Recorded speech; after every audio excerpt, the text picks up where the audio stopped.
William, we're going to be on in about 20 minutes. I just sent you the link. Okay, I see it. What do I do? Just click in and follow the instructions? Do I need to? Oh, yeah. You just click in it, click on it, and you'll be right there. Do I need to have Skype on my phone because I'm going to be using my phone? Yeah. I need to have Skype on the phone. All right, let me figure that out. I'll have Mary try to download it now, but she's not feeling well. Let me try to get that on. Let me try to get it on there right now. Okay, wait. I think Phil's saying something. Phil, are you saying something?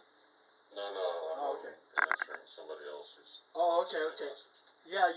So, try to download Skype and get on the show. All right, bye. Let me try now. Okay, sounds good. Okay.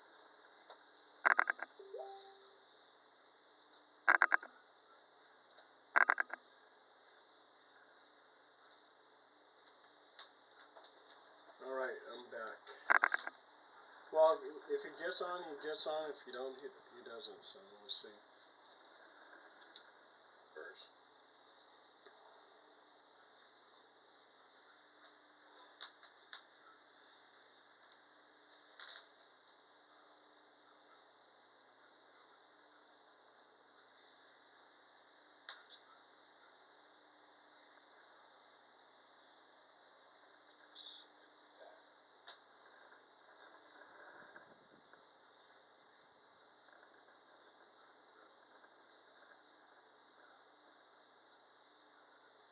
So the dogs are doing good, huh? They got into, two of them got into a fight with each other at night in the backyard about a week ago. I had to run out there and break it up, and one of them got torn up a little bit from it, so he's still healing up. Oh, wow. And I saw that picture where you guys are on the beach. Oh, yeah, they're restoring the beach right near me. Yeah. It's the last like 2 years ago when we had back-to-back hurricanes, a lot of the beach got washed away. Oh shit. So they're it's like a couple $1 million project. They're going up and down the beach and just putting tons and tons more sand in, leveling it out. Hey, there's no picture of you. Okay, let me get that. I have no visual. And I have a bad memory and I'll forget what you look like. My back? Oh, no. I remember now. Is it back now? Yeah. I see you. Okay. So we may have a guest, William Still, and he just made a movie. Well, he was part of a movie called Silent Partners, and it's a true story, I guess, about the mafia. And I think it goes into Florida. I think they're smuggling drugs through Florida in the movie and stuff like that. It's real gruesome. So if he gets on, he can talk about that. And I got a bunch of news items. And today is Xandene's mother's birthday. And so... Did she pass away or something? She passed away. Like recently? Oh, not recently, no. But it's just her birthday, and he was going to celebrate and go to a dinner or something like that. So, what's this video here? This is the middle-aged white woman who scammed her way into the Olympics for breakdancing. Oh, you're kidding me. Wow. I say scammed, and in reality, I mean, the entire fucking thing is a scam. No disrespect to dancing. I always thought dancing was an art form, unless you're talking about endurance dancing like you did. Yeah. This is entirely subjective, and somehow now it's an Olympic sport. Huh. You know, when I was a kid, you know, you grew up watching like the decathlon and things like that. Nowadays you can say, oh, I'm a gold medalist in skateboarding or breakdancing. I really think the whole thing started to go downhill when they let ping pong and figure skating become an Olympic sport. Yeah. And I know everybody likes figure skating, but that's subjective. That is entirely subjective. You could think that remember that shit with Nancy Kerrigan and Oh yeah. Tanya Harding Yeah. and Oksana Bayul. And so Oksana Bayul fell down in the middle of her final performance, but because she got back up and went and pulled off a great move afterwards, they completely didn't even acknowledge the fact that she fell during her final performance and she beat out Nancy Kerrigan. I really think it was a popularity contest at that point because even though nobody liked Tanya Harding, I think people were starting to get sick of Nancy Kerrigan at that point too because of that whole video they kept playing of her holding her knee crying, going, why? And if they had Mimi's during that time, that would have been a perfect Mimi. Oh my God. My God. So They ought to do a just think Mimi. the Olympics are a fucking joke now compared to what they used to be. They should do a Breakdancing. Mimi of Joe Biden holding his knee, doing All the right. Nancy Kerrigan. Oh, hey, does William have to download Skype, or can he just hit the link? He just hit the link and log in. Look, I better tell him. Okay, hold on. Yeah, no, he doesn't have to download Skype or nothing. In fact, sometimes it's easier with the link.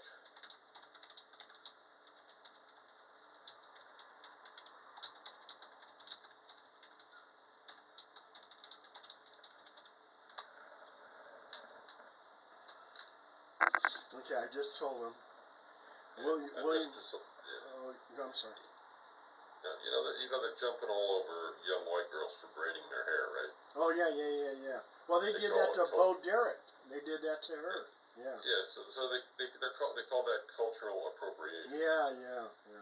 Meanwhile, somehow a middle-aged, and she is middle-aged, so she's 40 if she's today, this middle-aged Australian white woman calls herself a B-girl because, in the old breakdancing culture, the guys were B-boys and the girls were B-girls. She calls herself a B-girl. She wrote some type of book or report about the fucking thing, and because her husband is on the selection committee, she got to compete in the Olympics in breakdancing.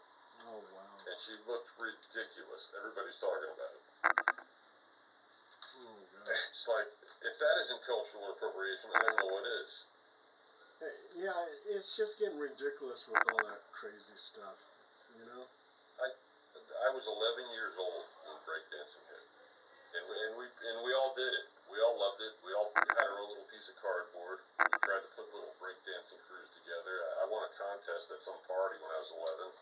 It was fun and it was new and it was cool. And at the time, nobody jumped on you about cultural appropriation. We were a bunch of little white kids from a trailer park that just thought it was the coolest thing we ever saw, and so of course we wanted to do it too. And after seeing Michael Jackson pull off the moonwalk, everybody wanted to be able to do that, right? That was the beginning.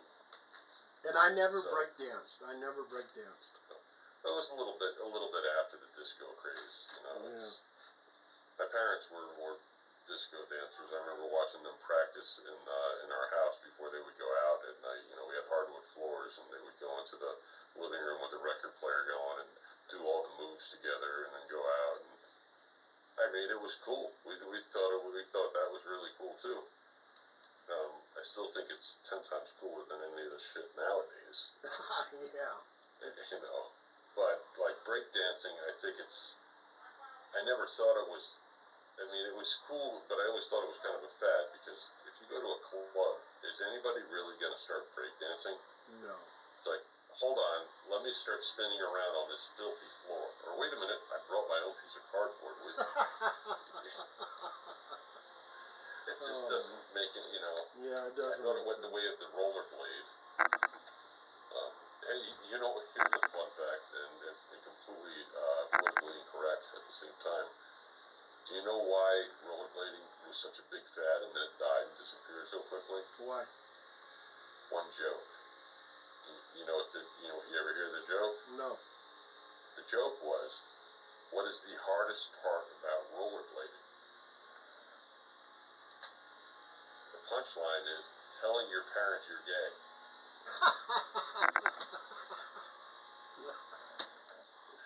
Oh, Lord have mercy. That joke kills rollerblading. Oh my God!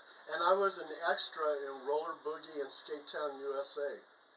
Oh, really? Yeah, Wow. yeah. And I mean, and it's like you just see me like for a microsecond, and then you don't see me no more. You know, because you had all those dancers and everything else, and I wasn't really that good in roller skating, so it was like.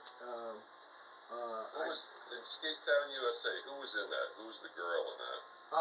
You had the Exorcist girl in Roller Boogie.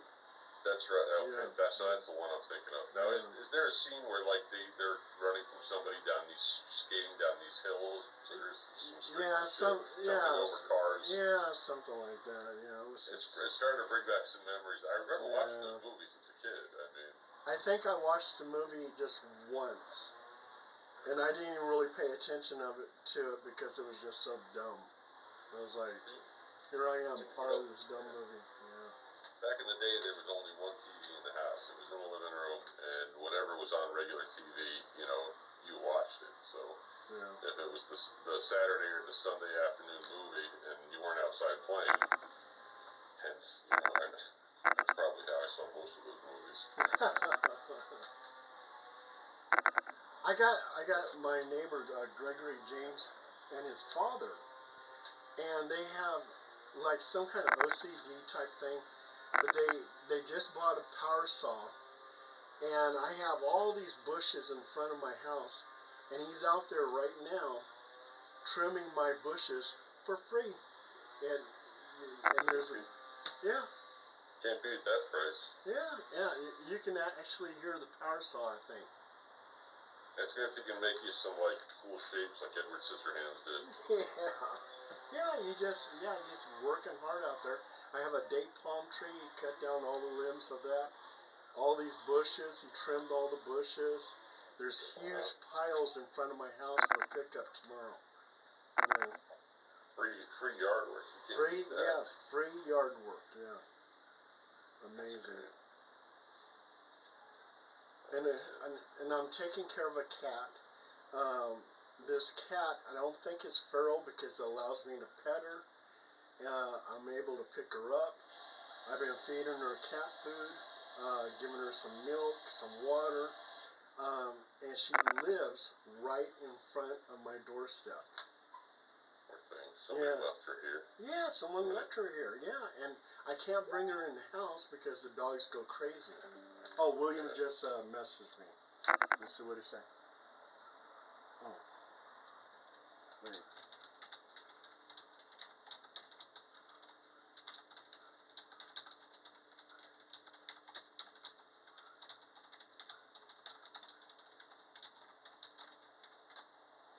Okay. I just messaged him.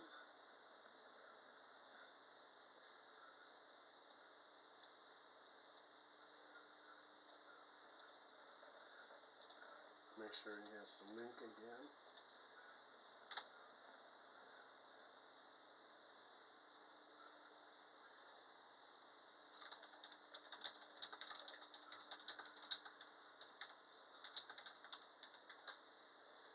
Okay, he might be clicking on the link at any time now.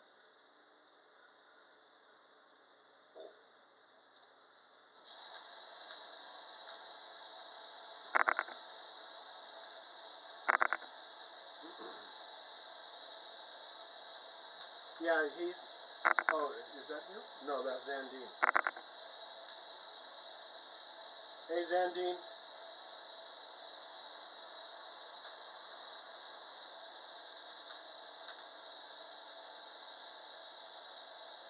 You have audio? I don't hear audio. How about now? Oh, yeah. Yeah, we can hear you. And my picture's still wrong, right? Because it's not sideways like this, right? No, but whatever works. Now, I actually want to get it like, what I have to do is,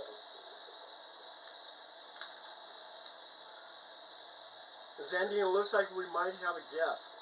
William Steele from the TV show Inmates to Roommate. And he just made a movie. It's called Silent Partners: A True Story About the Mafia. So we'll, yeah. So we'll do your, we'll in the beginning we'll do the dedication to your mom, and then you can just stay real brief on that. No, no big deal. We'll just get the show rocking. But I appreciate that. Well, What's up, Bill? at least How you doing, man? Good, how you doing, Xandene? Hey, you know what, man? It really is a damn paradise. I appreciate the blades of grass and the wind breeze. And Xandene, say something about your mom, though. You gotta say something. Come on. Yeah, I definitely, That's she's how born the same day as Magic Johnson.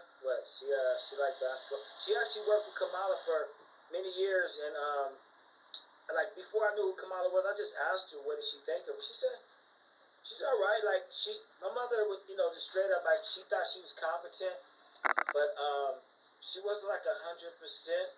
But she was like she's solid. My mother, cause she worked for Arlo Smith, all those DAs down there. So many of them. Kamala was just like one in line of, you never know what they're gonna do, but there was other things going on down there that were just, like way crazy. Yeah, she's, unfortunately, she's getting a lot of backlash from women right now. Kamala is, like, my grandfather used to have a joke. He said, you could have, 300 men living in a barracks or a squad bay together and really have not too many problems. He goes, but you put two women together and you're going to have fire. And it seems to be it's a jealousy thing. A couple of my ex-wives, I've had a few who've all told me the same thing, that you don't understand when women get together how they talk and how mean they are to each other. Yeah, and where guys are just most of the time pretty laid back and cool, women are pretty vicious to each other, and there's a whole lot of petty jealousy. And it seems to me like from what I've been seeing out there on the internet, she's become a victim of that, kind of like Hillary was a victim of that. You for know some what? reason, What do you think? I still think she's I still think that like she's the better choice. When Nikki Haley said, soon as you retire, one of these old guys, then you'll see the best choice to whoever to replace. I think any Democrat is going to be a better choice than a Republican. I wouldn't vote off. If Jesus came down and ran on the Republican Party, I wouldn't vote for him. I heard that, man. So what you think we're gonna eke it out? You think we're gonna squeeze it out or what?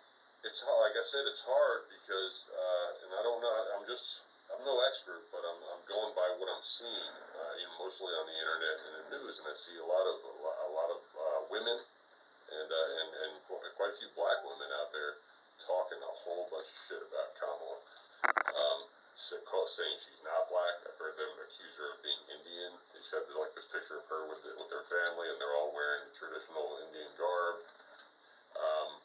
There's they jump on her for having a white husband. They jump on her for not having children. They blame her for all the homelessness in California because apparently she was like the senior law enforcement official in California for a long period of time. So she's getting a lot of, especially that most recent video she did with that actress. I can't think of her name. She's a really good actress, but they had like a little sit down talk and made a video together.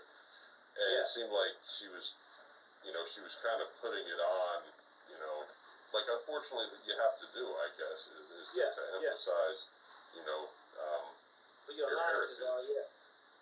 Well, here's the thing about that though is out here. See, I think Florida is probably out here. What's going on out here is that I do hear women saying I'm not voting for anybody, either of them. Like, but that's some of the black women. But anybody that's concerned about like abortion or health rights, anything like that, it knows, hey, here's a lady that's like, if you compare her to Trump, who really would wish he could be attorney, here's a smart lady. So some people out here are like, hey, you know what? When you try to divide black people like that, because if you talk to another Indian person, and you say, hey, you say, what's up, brother? And they say hello. And then you go, oh, I'm black, you black. They go, hey, yeah. They'll talk to you on that basis. They're not going to separate themselves like, You know, so when people say, "Oh, she's black, but she's Indian black, or she's black, but she's," you know, it's like some people that are people out here are like, "Oh man, you know, oh really? Okay," because really, if you see the treatment you get, you wouldn't know the difference of what you are. No, I mean, as far as yeah. I totally see your point, and I agree with you 100%, and I hope that carries through. But like I said, from what I've seen, she's been getting a lot of pushback. Well, it's only time's gonna tell. Yeah. So we've got our guest on. Oh yeah. Hey, what's up, William? Okay. I don't know how to see everybody. How do I see everybody? Can't see us all. Hey. I did initially, but now that I turned the phone a different direction, I can't. Huh. Hang on. Okay. Yeah, I know. I had the same problem, William. I'm like, I don't think I got it right yet. All right. Well, I made it horizontal now. Look, you look good, William.